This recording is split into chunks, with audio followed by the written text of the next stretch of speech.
This is it, Jason thought, as he frowned and stared at the address written down on the card. This is where he had been asked to come. Only it couldn't be right.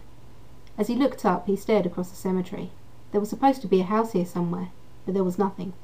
Confused, he wandered deeper among the sea of old moss-covered gravestones. Where could this Mr. Ripley live? Or was he playing a cruel joke at Jason's expense? Was he out there somewhere, laughing?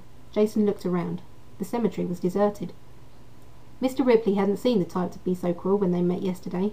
He had spoke in such a way that calmed and touched Jason. As someone who had been in the dark grips of suicide, the man's voice had brought Jason back to reason and had prevented him from taking that final step. To help someone in such a way, only to render them the victim of a heartless joke, didn't strike true. "Here's my address," he had said as he handed Jason the card. "Come and see me sometime, and I'll show you just how precious life is."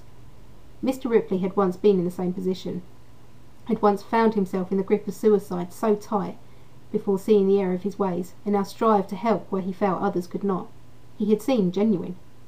Jason continued to look about the gravestones. It was quiet in here, not even the birds daring to chirp, and it sent a shiver spiralling through him.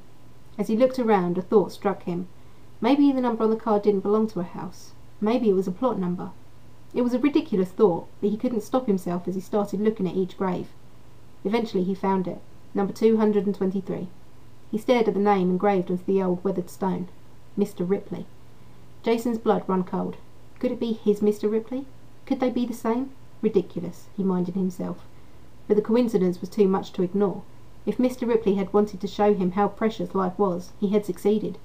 Jason realised that it could have been him lying down there, him resting in that grave, but it wasn't.